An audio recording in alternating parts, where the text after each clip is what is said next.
Я постійно мав ці нав'язливі думки, контролювати їх. Не знаю, як це сказати. Я хотів володіти ними повністю. Саме тому ви їх вбивали? Так, ви праві. Не тому, що я був злий на них, не тому, що я ненавидів їх, а тому, що я хотів залишити їх при собі. І коли моя одержимість зростала, я почав залишати частини їх тіл – черепи, скелети.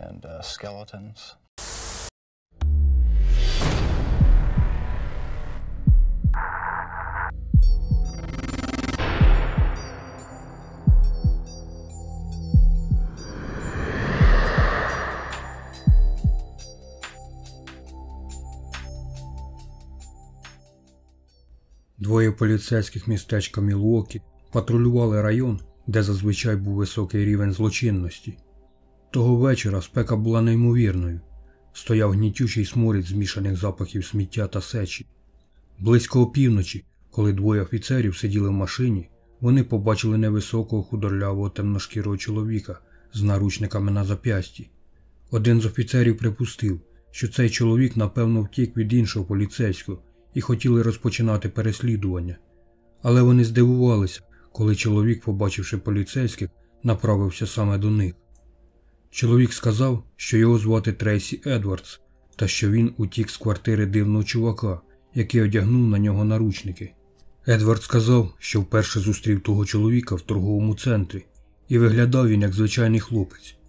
Після короткої розмови невідомий сказав, що він фотограф відомого журналу для дорослих. Йому, як професіоналу, сподобалося тіло Едвардса, і він запропонував йому оголеним позувати для фото, в обмін на популярність та плату в $100. Едвардс – батько 6 дітей, який був радий кожній зайвій копійчині, тож довго не вагався та пішов на квартиру незнайомця. Едвардс, щойно увійшовши в квартиру, скривився, адже почув нестерпно жахливий запах. Але Дамер, так чоловік представився, просто пояснив, що весь будинок дуже старий та має проблеми з сантехнікою, і адміністрація весь час має з цим клопіт. Спочатку чоловіки деякий час розмовляли та випили пива. Для фону власник квартири увімкнув якийсь фільм. Едвард звернув увагу, що у кімнаті було багато дивних предметів – мотузки, наручники, молотки та пилки. Але це ніяк не насторожило чоловіка. Він навіть не підозрював, що за монстр сидить поряд та люб'язно посміхається, і які думки пронизують його мозок, і що він підсипав у випивку. Вони роздивлялися величезний акваріум, але коли Едвардс повернувся до свого співрозмовника, то побачив, як на його зап'ясті скувалися наручники, а його новий знайомий почав гойдатися вперед-назад. Він наче впав у стан трансу та щось шепотів. Коли чоловік прислухався, то зрозумів, що має справу з божевільним маніяком, який повторював «Я з'їм твоє серце». Едвардс почув слабкість та головокружіння, але ще усвідомлював, що це може бути його останній шанс врятувати своє життя. З усієї сили він відштовхнув блондина, а сам побіг до дверей. На щастя, відчинити їх було нескладно, і вже за хвилину він був перед поліцейськими. Розповідь Едвардса на перший погляд здалася поліцейським звичайною сваркою та вказував на гомосексуальний зв'язок, якого зазвичай поліція намагалася уникати. Вони хоч і посміялися, але після того, як не змогли відкрити наручники своїм ключем, вирішили, що їм варто зазирнути у лігво збочинців та перевірити чоловіка, який одягнув наручники на свого коханця. Двері квартири 213 відчинив симпатичний 31-річний блондин. Він посміхався, був дуже спокійним і раціональним, та казав, що принесе ключ від наручників, який знаходиться у спальні. Але один із офіцерів вирішив піти сам за ключем у спальню. За дверима спальні офіцер помітив тумбочку з відкритою шухлядою, в якій було безліч фотографій. Коли він придивився краще, то зрозумів, що на знімках тіла, які були обезголовлені, розчленовані та позували в тривожних позах. Одразу крикнувши, офіцер позвав свого напарника і наказав негайно одягти наручники на власника квартири. Поки їхало підкріплення, поліцейські вирішили встановити причину нестерпного запаху, що виїдав очі. Поверхневий огляд квартири, який провели офіцери, жодним чином не насторожив їх. Звичайна однокімнатна квартира, звичайного холостяка з розкиданим інструментом та одягом. Але більш детальна перевірка привела їх у жах. Відчинивши холодильник, офіцер побачив відрубану голову з широко розплющеними очима, які дивилися прямо на нього. Одного з правоохоронців знудило прямо на місці, адже за 20 років служби в поліції вони не бачили такого. До того ж стояв нестерпний сморід, з яким не впоралася навіть коробка харчової соди, яка в холодильнику стояла біля моторошних знахідок. Слідчою групою, що приїхала згодом, було обстежено кожен сантиметр квартири. У морозильній камері було знайдено ще 3 голови, які акуратно зберігалися в поліетиленових пакетах і були зв'язані пластиковими хомутиками. У спальні правоохоронці побачили велику шафу, всередині якої була металева каструля з руками та п'яцями, а на полицях стояло 2 черепи. У тій же шафі маніяк зберігав контейнери з етиловим спиртом, хлороформом і формальдегідом, а також декілька скляних банок із чоловічими статевими органами, збереженими у формальдегіді. 70 фотографій Polaroid, які знайшли в шухляді, були зроблені Дамером на різних етапах смерті його жертв. На одному з кадрів була зображена голова людини з неушкодженим тілом, яка лежала в раковині. На іншій фотокартці було тіло жертви з розрізом від шиї до паху, немов би тіло тварини, випотрошене після вбивства. Порізи були настільки чисті, що чітко видно було навіть тазову кістку. Поліція, судово-медичний експерт округу, засоби масової інформації, сім'я Джефа Дамера, усе місто Мілуокі та весь світ намагалися зрозуміти, що насправді сталося в квартирі 213. Зрештою, історія почала розкриватися. Першою людиною, кому вдалося увійти в довіру та дослідити глибини розбещеності Джефрі Дамера, був детектив Патрік Кеннеді. Офіцер Кеннеді, почувши слова Дамера, засумнівався в їх правдивості. Але знайдені в квартирі останки 15 жертв не здавалися вигадкою. Дамер зізнався у вбивстві 17 людей. Він розповів, що вперше відчув тягу до гомосексуальності і спробував секс з хлопцем у віці 14 років. Він давно спостерігав за хлопцем, який займався бігом, і щодня пробігав поряд із будинком Дамера. Він сотні разів прокручував у свідомості способи, як примусити його зайнятися сексом. Але іншого способу, ніж отримати бажане силою, Дамер не бачив. Він вигадав план, згідно якому мав оглушити чоловіка битою і скористатися тілом так, як йому хотілося. Але запланованого дня чоловік так і не з'явився на пробіжці. План зірвався, а втамувати біль невдачі допомагав алкоголь. Пізніше, витрачаючи сотні годин на фантазії, вперше з'явилося бажання вбивати чоловіків і займатися сексом з їхніми трупами. Але Дамер зумів відганяти від себе ці думки до того часу, поки не закінчив середню школу у червні 1978 року. Тоді Дамер проживав із своїми батьками в елітному районі Бата, штат Огайо. Невдовзі його батько Лайонел вирішив покинути родину і після чергової сварки переїжджає в готель. Дамер був дуже близьким зі своїм батьком, тож для нього, хоч і вже дорослого 18-річного сина, це стає великим ударом. Ще одним потрясінням стало те, що мати повідомила про своє рішення повернутися з молодшим братом Девідом у Вісконсін. Залишившись сам, Дамер майже щодня напивається, курить марихуану і катається автомобілем. Одного дня, катаючись, він підібрав хлопця на ім'я Стівен Хікс, який подорожував автостопом. Вони розмовляли, займалися сексом, відпочивали і пили пиво, але потім Хікс захотів піти. Дамер відчув, що хоче контролювати Хікса, тож спробував заперечити та сказав, що нікуди його не відпустить.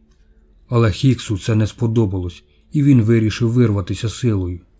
Дамер вдарив його штангою по голові і вбив. Дамер зрозумів, що все те, що він так часто уявляв, виявилося неважко реалізувати. Це принесло йому неабияке задоволення. Особливе задоволення він отримав, коли мастурбував над тілом Хікса. Дитяча пристрасть до розбирання трупів мертвих тварин стала йому у нагоді. Він вправно розрізав тіло на шматки, вклав частини тіла до сміттєвих пакетів. Під час розчленування Дамер настільки був збуджений, що знову мастурбував над тілом. Мішки з частинами тіла він вирішив вивезти на місцеве сміттєзвалище. Того вечора все могло закінчитися одним убивством. Дорогою Дамера зупиняє поліція, але він не видався їм дивним. І поліція, навіть не перевіривши багажник, у якому лежав розчленований труп, відпускає його. Після цього Дамер змінює план поховання та, повернувшись додому, закопує труп у підвалі свого будинку.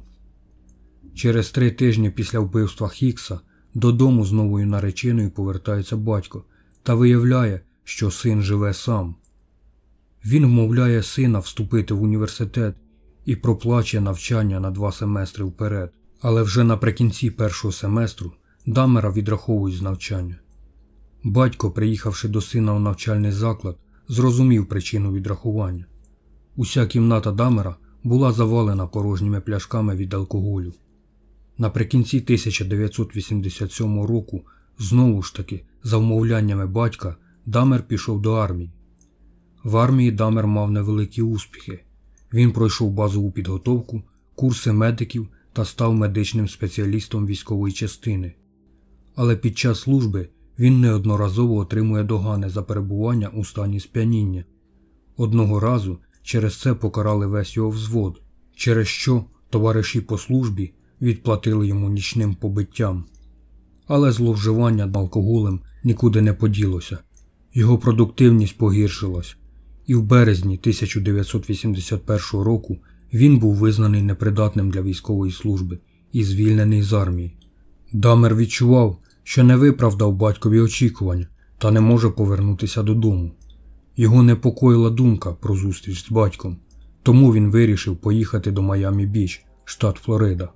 У Флориді Дамер знайшов роботу в магазині делікатесів та знімав кімнату у сусідньому мотелі. Більшу частину своєї зарплати він витрачав на алкоголь і незабаром був виселений з мотелю за несплату. Спочатку Дамер проводив вечори на пляжі, а потім продовжував працювати, доки не наважився зателефонувати своєму батькові та попросити повернутися до Огайо. Повернувшись додому, він знайшов час, коли батька не буде вдома, викопав тіло Хікса, побив кістки кувалдою і розкидав останки в лісі. Далі було кілька місяців пияцтва та декілька арештів за непристойну поведінку. Батько вирішив, що Джефрі, можливо, знайде свій шлях, якщо переїде жити до своєї бабусі, Вест-Аліс, штат Вісконсін. І справді, Дамер тримав ситуацію під контролем ще 4 роки, поки його не заарештували у вересні 1986 року за непристойну поведінку у громадських місцях. Стоючи навпроти парку на очах у 25 людей, серед яких були жінки та діти, він оголив свої геніталії. За це йому призначили покарання у вигляді $50 штрафу. У січні 1985 року Дамера взяли на роботу. На шоколадній фабриці він працював з 23 до 7 ранку, 6 ночей на тиждень, суботні вечори були вихідними. Невдовзі після того, як Дамер знайшов цю роботу, стався інцидент, коли невідомий чоловік під час читання в публічній бібліотеці кинув Дамеру записку з пропозицією інтиму. Хоча Дамер не відповів на ту пропозицію, цей інцидент сколихнув у його свідомості фантазії про контроль і домінування, які він розвинув у підлітковому віці. Він почав знайомитися з геями у гей-барах, гей-лазнях та книгарнях. Він також викрав чоловічий манекен з магазину, який він використовував для сексуальної стимуляції, доки бабуся не виявила предмет, складений у шафі, і не примусила викинути його. До кінця 1985 року Дамер почав регулярно відвідувати лазні, які він пізніше описав як розслабляючі місця. Але під час своїх сексуальних контактів він все більше розчаровувався тим, що його партнери рухалися під час акту. З цієї причини, починаючи з червня 1986 року, він додавав своїм партнерам в алкогольні напої седативні засоби. Потім він чекав, поки його партнер засне, перш ніж здійснювати різні сексуальні акти. Щоб мати достатню кількість цього препарату, Дамер ходив до лікарів та казав, що він працює вночі, і просив виписати таблетки, аби пристосуватися до цього розкладу. Одного разу, коли Дамер прочитав у газеті повідомлення про похорони 18-річного хлопця, у нього виникла ідея викрасти щойно похований труп і забрати його додому. За словами Дамера, він намагався викопати труну з землі, але виявив, що ґрунт занадто твердий, і відмовився від цього плану. У вересні 1986 року Дамера було заарештовано за звинуваченням у непристойній та хтивій поведінці і мастурбації в присутності двох 12-річних хлопчиків. Спочатку він стверджував, що просто мочився, не підозрюючи про наявність свідків, але незабаром визнав правопорушення. Звинувачення було змінено на хуліганство, і 10 березня 1987 року Дамера було засуджено до 1 року випробувального терміну з додатковими вказівками пройти лікування від алкоголю. Свою другу жертву, Стівена Тоумі, він убив у готельному номері у вересні 1987 року. Дамер навіть не пам'ятав, як це сталося, лише уривки. Вони познайомилися та сильно випивали в одному з популярних гей-барів.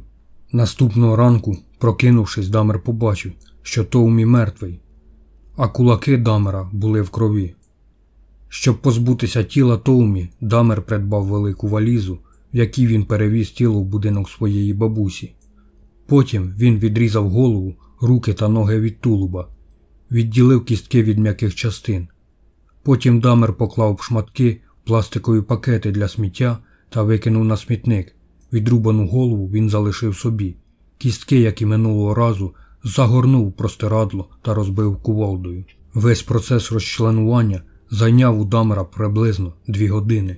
Через 2 тижні Дамер прокип'ятив голову у розчині промислового миючого засобу на основі лугу і відбілювача, намагаючись зберегти череп, який потім використовував як стимул для мастурбації.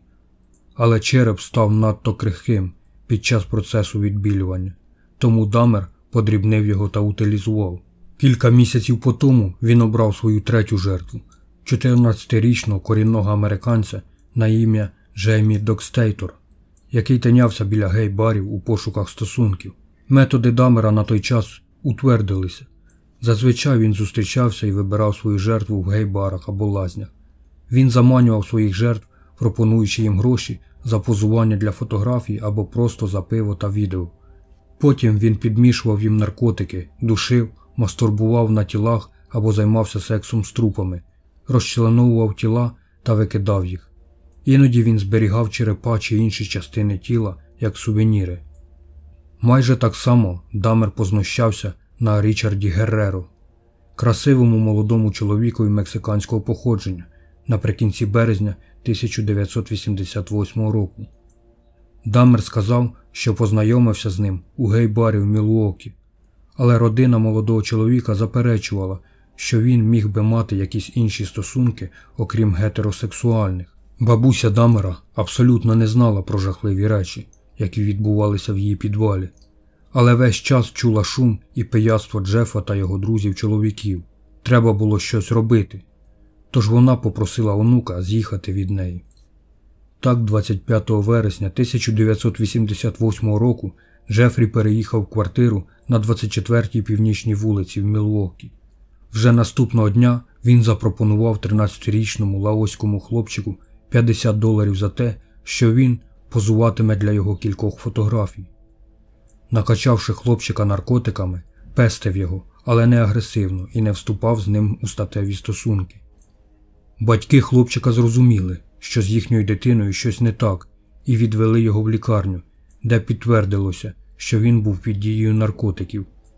Поліція затримала Дамера, коли він був на роботі. Він був звинувачений у сексуальному насильстві 2-го ступеня. Батько Дамера найняв хорошого адвоката на ім'я Джеральд Бойл, аби той захищав його сина. На прохання Бойла Дамер пройшов низку психологічних обстежень перед майбутнім судовим засіданням. 30 січня 1989 року Дамер визнав себе винним, хоча стверджував, що вважав хлопчика набагато старшим за нього.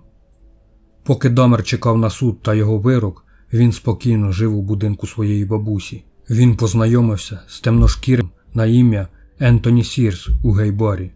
Як і інші, він запропонував трохи грошей, щоб позувати для фотографій. Вдома він накачав Сірса наркотиками та задушив, після чого займався сексом з його трупом, а потім розчленував його. Цього разу він прокип'ятив голову та зняв з неї шкіру. Згодом пофарбував її у сірий колір, щоб у разі виявлення череп виглядав як пластикова модель. Дамер зберігав цей трофей протягом 2 років, поки його не вилучили з квартири 213 23 липня 1991 року. Пізніше він пояснив, що мастурбував перед черепами для задоволення. 23 травня 1989 року адвокат Дамера Джеральд Бойл і помічник прокурора Гейл Шелтон представили свої аргументи у суді Вільяму Герднеру. Шелтон хотів отримати принаймні 5 років ув'язнення. Адвокат Бойл стверджував, що Дамер був хворий і потребував лікування, а не в'язниці.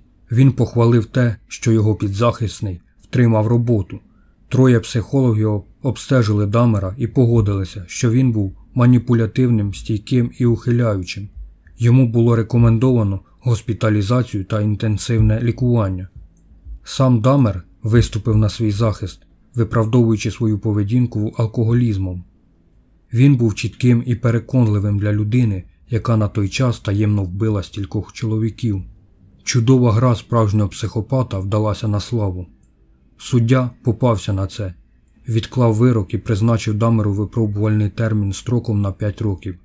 Та призначив 1 рік у виправному будинку під звільненням для роботи, що дозволило йому ходити на роботу вдень і повертатися до в'язниці вночі. Через 10 місяців суддя дозволив достроково звільнити Дамера, незважаючи на лист від батька Дамера, який закликав його не звільняти його, доки той не отримає лікування. Дамер поїхав до своєї бабусі на початку березня 1990 року. Але його перебування там було обумовлене тим, що він знайде власне житло. 14 травня 1990 року Дамер переїхав на 25-ту Норд-стріт у квартиру 213. Незважаючи на те, що нова квартира Дамера була розташована в районі з високим рівнем злочинності, вона була економною, була неподалік від робочого місця та гей-барів, була мебльована та коштувала $300 на місяць, включаючи всі рахунки за винятком електроенергії. Через тиждень після переїзду в нову квартиру Дамер убив свою 6-ту жертву – Рікі Бікса. Бікс був 32-річним чоловіком та займався проституцією. Дамер заманив його до квартири 213, пообіцявши $50 за секс. У квартирі він дав Біксу напій, у який вкинув 7 капсул снодійного, а потім задушив його. Наступного дня Дамер придбав фотоапарат Polaroid, за допомогою якого зробив кілька фотографій тіла Брікса в різних позах, після чого розчленував його у ванні. Він кип'ятив ноги, руки і геніталії, а кістки промивав у раковині. Дамер розчинив тулуб Бікса у контейнері, наповненому кислотою. Череп він пофарбував та поклав поруч із черепом Сірса на чорний рушник у металевій шафі для документів. Приблизно через тиждень після вбивства Рікі Бікса Дамер заманив іншого молодого чоловіка до своєї квартири. Цього разу він випадково випив напій, який він приготував своєму гостю, насичений заспокійливими засобами. Прокинувшись наступного ранку, він виявив, що хлопець, який мав стати його жертвою, обікрав його та зник, забравши трохи одягу, $300 і годинник. У червні 1990 року Дамер заманив у свою квартиру 27-річного знайомого на ім'я Едвард Сміт. Він за напрацьованим сценарієм підсипав наркотики і задушив Сміта. Але цього разу, замість того, щоб негайно знищити скелет і провести процес відбілювання, який робив з черепами попередніх жертв, Дамер помістив скелет Сміта у свою морозильну камеру на кілька місяців, сподіваючись, що він виморозить вологу з тіла та зможе у вигляді мумії зберігати труп. Але заморожування скелета не видалило вологу. Скелет цієї жертви Дамер знищив через кілька місяців. Він випадково також знищив череп, коли поставив його в духовку для висихання. Але цей процес спричинив вибух черепа.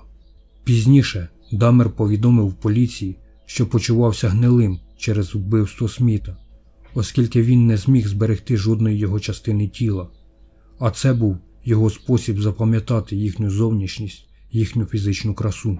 Менш ніж через 3 місяці після вбивства Едварда Сміта Дамер зустрів 22-річного уродженця Чикаго на ім'я Ернест Міллер біля книжкового магазину на розі вулиць.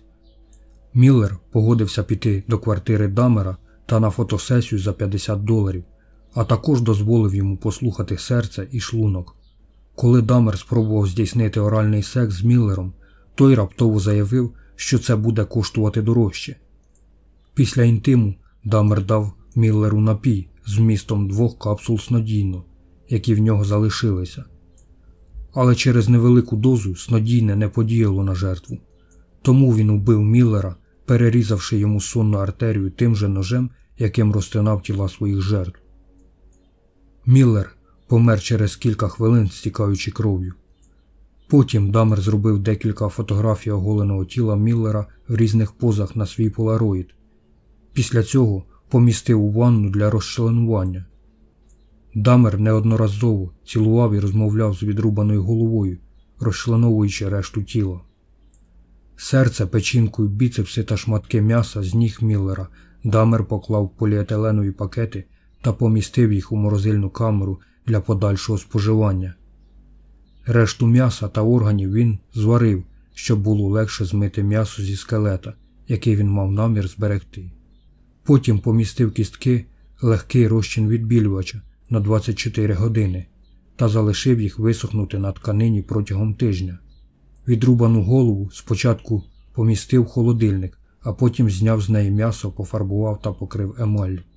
Через 3 тижні після вбивства Міллера, 24 вересня, Дамер зустрів 22-річного батька 2 дітей на ім'я Девід Томас у торговому центрі Грант-Авеню.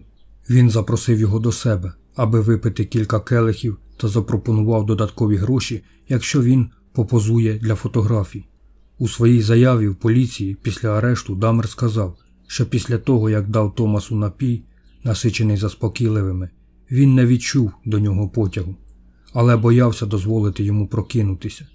Тому він задушив його і розчленував тіло, навмисно не зберігаючи жодних частин тіла. Він сфотографував процес розчленування і зберіг ці фотографії, які пізніше допомогли ідентифікувати Томаса. Після вбивства Томаса Дамер нікого не вбивав майже 5 місяців, хоча щонайменше 5 разів у період з жовтня 1990 по лютий 1991 року він безуспішно намагався заманити чоловіків до своєї квартири. У лютому 1991 року Дамер побачив 17-річного юнака на ім'я Кертіс Строутер, який стояв на автобусній зупинці біля університету Маркетта. За словами Дамера, він заманив Строутера у свою квартиру все за тією ж схемою. Спочатку запропонував гроші за позування для фотографій з додатковим стимулом для статевого акту. Потім дав наркотики, задушив шкіряним ремінцем та розчленував тіло, зберігши череп, руки та геніталії юнака та фотографувавши кожен етап процесу розчленування. Менш ніж через 2 місяці, 7 квітня, Дамер зустрів 19-річного Ерола Лінсі, якого заманити було неважко, адже він виявився гетеросексуалом. Дамер заманив Лінсі до своєї квартири та підсипав йому наркотики, але Дамер помітив, що це більше не збуджувало його. Він хотів мати над жертвою безмежний контроль, думав, як можна викликати постійний нестійкий покірний стан. Тож він вирішив проводити експерименти з втручанням у мозок жертви. Звичайною дреллю він просвердлив отвір у черепі, через який впорснув розчин соляної кислоти. Згідно зі слів Дамера, Лінсі прокинувся після цього експерименту, але покірності не було. Лінсі сказав, що у нього болить голова, та запитав, котра година. Розлютившись, Дамер знову дав Лінсі наркотики, а потім задушив його. Він обезголовив Лінсі і зберіг його череп. До 1991 року співмешканці оксфордських апартаментів неодноразово скаржилися менеджеру будинку на неприємний запах, що виходить з квартири 213. На додаток серед ночі часто чули звуки падаючих предметів і несподіваного звуку бензопили. Менеджер кілька разів приходив до Даммера, але у відповідь чув, що його морозильна камера вийшла з ладу, а зіпсований вміст Даммер ще не встиг викинути. 24 травня 1991 року Даммер зустрів у нічному клубі 31-річного Тоні Г'юза. Тоні був моделлю, тож без вагань погодився на пропозицію позувати для фотографій. Доки Г'юз перебував у наркотичному стані, Даммер впорснув йому в череп розчин соляної кислоти, але цього разу вміст кислоти збільшив, намагаючись вимкнути його волю та підкорити. В цьому випадку свердління та ін'єкція виявилися фатальними. Г'юз одразу помер. 26 травня 1991 року Даммер зустрів 14-річного лаоського підлітка на ім'я Конерак Сінтасомфон. Невідомий Даммеру хлопчик виявився молодшим братом того, за розбещення якого Даммер був засуджений у 1988 році. На пропозицію піти з Даммером та за винагороду зробити кілька знімків для журналу Конерак спочатку не погодився, але пізніше вміння Даммера переконувати вплинуло на рішення хлопця, і вже за півгодини він позував для фотографій у нижній білизні. Після чого Даммер накачав хлопця наркотиками та доки той був без свідомості зґвалтував. Потім Даммер повів хлопчика до своєї спальні, де на підлозі лежало голе тіло Тоні Г'юза, якого Даммер убив 3 дні тому. За словами Даммера, він вважав, що Конерак бачив це тіло, але не відреагував на роздутий труп, ймовірно, через дію наркотиків. У спальні Даммер просверлив отвір у коронці черепа хлопчика, через який він впорснув соляну кислоту в лобову частину.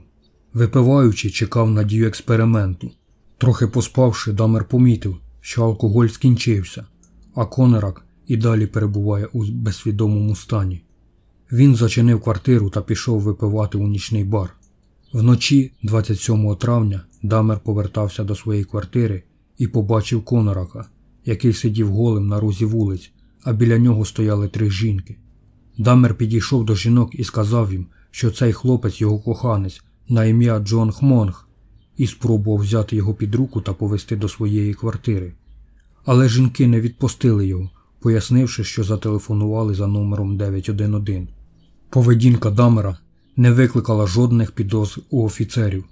Він розмовляв спокійно та впевнено і сказав, що того вечора його коханий перебрав з віскі після бурхливої сварки.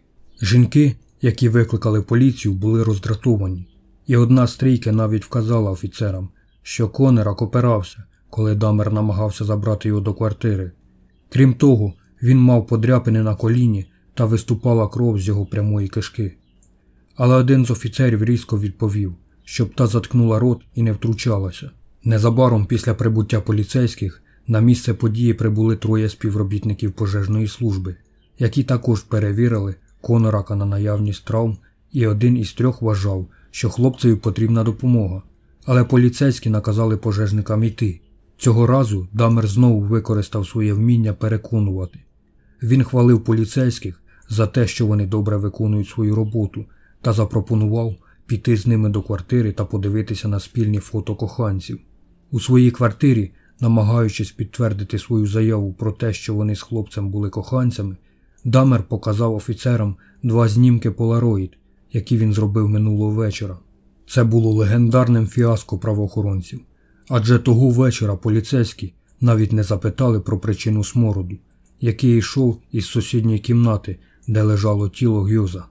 Вони могли закінчити всі ці страшні вбивства, але вони просто пішли, попутно зауваживши, що Даммер добре дбає про свого коханця. Після того, як офіцери пішли з його квартири, Даммер знову ввів соляну кислоту в мозок Конерака. Ця ін'єкція виявилася смертельною для хлопця. Наступного дня, 28 травня, Даммер взяв відпустку та присвятив себе розчленуванню тіл Конерака та Г'юза. 30 червня Даммер поїхав до Чикаго, де на автобусній станції зустрів 20-річного хлопця на ім'я Мет Тернер. Останнім часом Даммер відчував погіршення збудження, тож розчленувавши Тернера, він з'їв його статевий орган. Він вирішив, що якщо їсти ці частини тіла, то його потенція покращуватиметься. Через 5 днів, 5 липня, Дамер заманив 23-річного Джеремію Вайнбергера з чикагського бару до своєї квартири, пообіцявши провести з ним вихідні. Вдома він ввів чоловікові наркотики, а потім двічі в череп увів окріп, в результаті чого той упав у кому, від якої помер через 2 дні. 15 липня Дамер зустрів 24-річного Олівера Лейсі на розі вулиць 27 та Кілборн. Цього разу Дамер мав намір продовжити час, який мав провести з Лейсі, але експеримент з лоботомією знову провалився. Тож Дамер задушив Лейсі та займався сексом з трупом, перш ніж розчленувати його. Через 4 дні, 19 липня, Дамер отримав повідомлення про те, що його звільнили з роботи. Отримавши цю новину, Дамер був надзвичайно розлючений. Того вечора він заманив до своєї квартири 25-річного Джозефа Брейтгофта. Тіло Джозефа пролежало на ліжку Дамера, накрите простирадлом 2 дні. 21 липня Дамер розчленував тіло, почистив голову, а тулуб помістив у бочку з кислотою, де вже були тулуби 2 попередніх жертв. Дамер розповів на допиті, що лише протягом останніх 15 місяців він убив 12 чоловіків. Ритуал заманювання, вбивства та розчленування жертв зазвичай був однаковим. Перш ніж почати будь-яке розчленування, Дамер тягнувся до свого полароїда, щоб зафіксувати весь процес, а пізніше, роздивляючись фото, згадував кожне вбивство. Він розрізав торси та був зачарований кольором нутрощів і при цьому сексуально збуджувався. Він любив відчувати своїми пальцями тепло внутрішніх органів. Більшість тіл він утилізував, експериментуючи з різними хімічними речовинами та кислотами, які перетворили плоть і кістки на чорний погано пахнущий мул, який можна було вилити в каналізацію чи унітаз. Деякі частини тіл він їв, а інші зберігав як трофеї. Здебільшого це були статеві органи та голови. Статеві органи він консервував у формальдегіді, голови варив до тих пір, поки не залишиться лише череп, після чого фарбував сірою фарбою. Зазвичай профіли не займаються канібалізмом, але Дамер стверджував, що їв м'ясо своїх жертв, бо вірив, що люди знову оживуть у ньому. Він пробував різні приправи та розм'якшувачі м'яса, щоб зробити людське м'ясо смачнішим. Вживання людського м'яса викликало у нього ерекцію. У його знаменитій морозильній камері були смужки замороженої людської плоті. Він також пробував людську кров, але вона не сподобалась його смаковим рецепторам. Контроль був дуже важливим питанням для Дамера. Він не міг терпіти, коли його образили або покинули. Навіть у своїх гомосексуальних стосунках він не хотів догоджати своєму сексуальному партнерові. Він просто хотів мати власні задоволення. Задоволення для Дамера означало оральний або анальний секс зі своїм партнером, неважливо, живим чи мертвим. Ця абсолютна потреба в контролі повела його доволі дивним шляхом. Дивним була лоботомія, яку він виконав на кількох своїх жертвах. Звісно, це відразу спричиняло смерть, лише в одному випадку жертві Дамера вдалося прожити в цьому стані кілька днів. Чому Джефрі Дамер став серійним убивцею, нефілом, канібалом і психопатом? Дуже мало переконливих відповідей на це запитання. Незважаючи на низку книг, які пропонують пояснити походження проблем Дамера. Декілька теорій змушують повірити, що відповіді завжди можна знайти в дитинстві Дамера. В жорстокому поводженні, поганому вихованні, травмі голови, можливо навіть у зловживанні алкоголем та наркотиками вагітної матері Дамера. Зазвичай в деяких випадках це були б сприяючі фактори, але не для Джефрі Дамера. Джеф Дамер народився в Мілуокі 21 травня 1960 року в родині Лайонела та Джойс Дамер. Він був бажаною і обожнюваною дитиною, незважаючи на трудності вагітності Джойс. Він був нормальною здоровою дитиною, чиє народження викликало велику радість. У дитинстві він був веселим хлопцем, який любив м'якеньких зайчиків і дерев'яні кубики. У нього також був домашній улюбленець – пес на ім'я Фріскі. Коли Джефу було 4 роки, його батько вимітав з-під їхнього будинку залишки деяких маленьких тварин. Джеф був дивно схвильований звуком, яким вони видавали. Коли йому було 6, виявилося, що він страждає від подвійної грижі. Після операції батьки помітили, що їхній син більше не був веселим, життєрадісним, сповненим бадьорості хлопчиком. Він став більш вразливим, замкнутим та часто ображався. Міг годинами сидіти тихо, майже не рухатися. Батько побачив, що хлопець почав збирати під проїжджими частинами мертвих тварин, приносити їх додому та розрізати їх, але не став цьому заважати. Думав, що дивна пристрасть сина швидко мине, але через декілька років Дамер почав брати у батька формальдегід та консервувати останки тварин, а задній двір їхнього подвір'я перетворив на кладовище тварин. На допиті Дамер згадував, що в дитинстві йому подобалося занурювати маленькі ручки глибоко в нутрощі тварин та копатися в купі кісток. У квітні 1967 року батьки купили новий будинок. Здавалося, що Джеф краще звик до цього місця і зав'язав тісну дружбу з хлопчиком на ім'я Лі.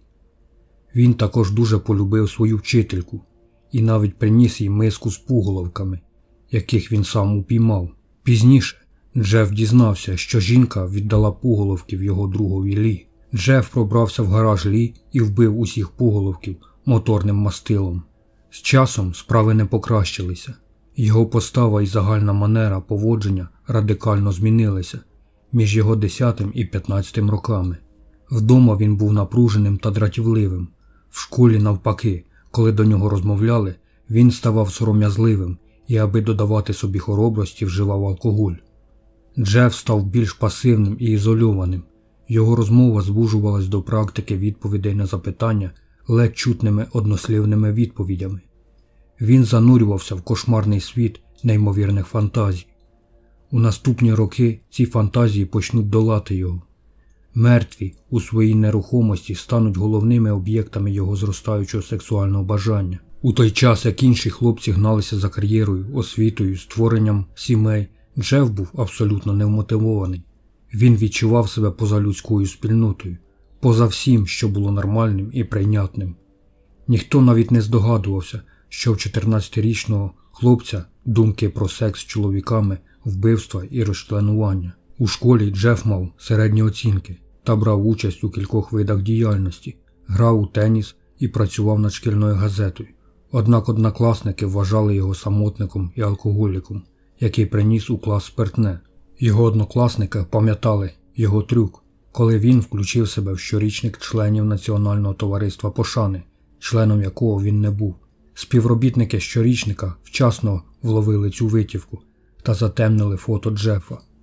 Коли Джефу було майже 18 років, потрясінням стали постійні сварки батьків Дамера, кульмінацією чого стало розлучення. Між батьками розв'язалася боротьба над опікою над молодшим братом Девідом. Через це Дамер відчував себе покинутим. Через кілька місяців Лайонел одружився вдруге. Потім університет – пияцтво, армія – пияцтво. Не було життєвих цілей, лише страшні думки, які одного вечора Дамер перестав проганяти. Серійні вбивства, психопатологія, некролія, катаклізм – жодне з цих явищ не є унікальним для сучасності. Сьогодні науковцям важко пояснити, з яких саме причин люди стають злочинцями. Переважає думка, що причиною цьому може бути генетика. У випадку з Джефрі Дамером це може бути єдиним поясненням, чому він став монстром. Безпека навколо суду над Джефом Дамером була унікальною.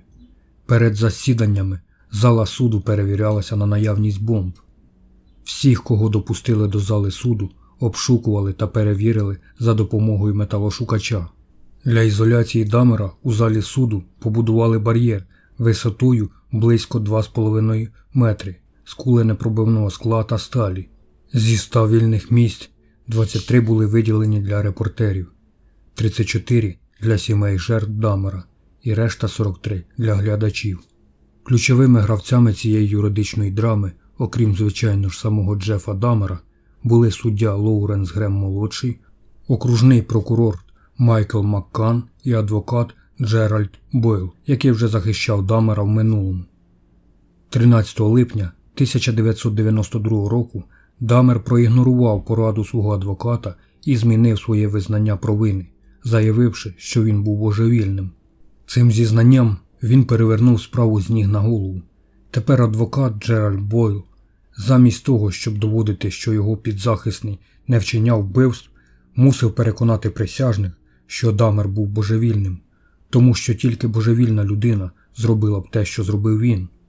Захист Бойла складався з приблизно 45 свідків, які засвідчили різні аспекти дивної поведінки Дамера та намагалися показати, що сексуальні та психічні розлади Дамера завадили йому зрозуміти природу його злочину.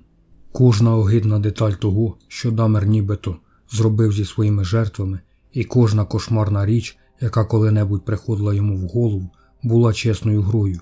Мета полягала в тому, щоб переконати присяжних, що такі передбачувані дії, такі передбачувані думки не відбувалися в осудної людини. Дамер написав та зачитав у суді 4 сторінки з вибаченнями за кровопролиття, які тривали 13 років. Майку Маккану, з іншого боку, навпаки ж потрібно було довести, що Дамер не був божевільним. Прокурор знав, що робив неправильно, адже лише психопат здатен на ці вчинки. Проте для справедливого покарання він мусив довести його адекватність і зробив це. Майк Маккан сказав, що Дамер був майстерним маніпулятором і обманщиком, який точно знав, що робив на кожному кроці, здатний вимикати та вмикати свої бажання так само легко, як клацнути вимикачем. 2 детективів по черзі читали 160-сторінкове зізнання, яке склали під час допитів Дамера. Присяжних також попередили, щоб вони були готові почути речі, про існування яких, ймовірно, і не знали. Про секс перед смертю, під час смерті і після смерті. Їм і справді було настільки огидно слухати, що деякі з них просили зробити перерву, аби вийти з зали суду та привести себе в порядок. Боротьба психіатрів щодо того, чи несе Дамер юридичну відповідальність і здатність контролювати свої дії, здається, збентежила присяжних. Присяжні радилися 5 годин і вирішили, що Джеф Дамер заслуговує провести решту свого життя не в лікарні, а в тюремній камері. За всіма 15 пунктами звинувачення Дамера визнали винним і осудним. Його засудили до 15 довічних термінів поспіль, або загалом до 957 років ув'язнення. До тюремного життя в Колумбійському виправному інституті в Портриджі, штат Вісконсін, Дамер дуже добре пристосувався. Спочатку він сидів у камері-одиночці, але згодом за хорошу поведінку йому, хоч це й загрожувало його безпеці, дозволили ходити працювати з іншими ув'язненими. З якоїсь неймовірної причини його об'єднали з 2 дуже небезпечними чоловіками на робочому місці.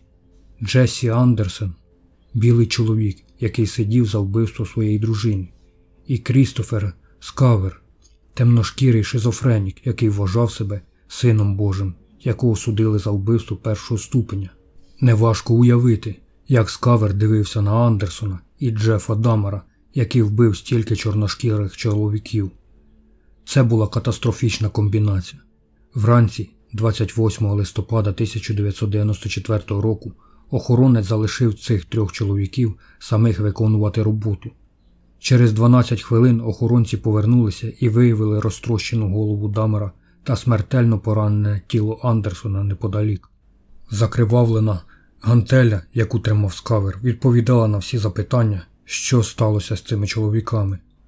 Джефрі Дамер був оголошений мертвим о 9 годині 11 хвилин. Тіло Дамера було піддане кремації, а його прах розділили між батьками. Його речі спалили, а будинок, у якому він скоїв 12 вбивств, зруйнували у 1992 році. Із справи Джефрі Дамера, як і із справи українського маніяка Елвіса, потрібно було засвоїти урок. Хто б не став жертвою, будь-то бідняк, повія чи гей, їхні зникнення потрібно розслідувати з такою ж нагальністю, як і іншу звичайну справу. Обох маніяків були шанси затримати раніше, але через помилки та неуважність поліції вони продовжували вбивати ще багато років.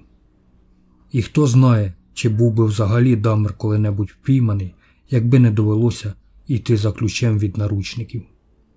Друзі, дуже вам дякую за ваші підписки та вподобайки. Ваша підтримка дійсно надихає та дуже допомагає у створенні нових відео. Сподіваюся, це відео також було цікавим. Якщо це так, то залиште, будь ласка, коментар під цим відео. Миру всім нам і до наступної зустрічі.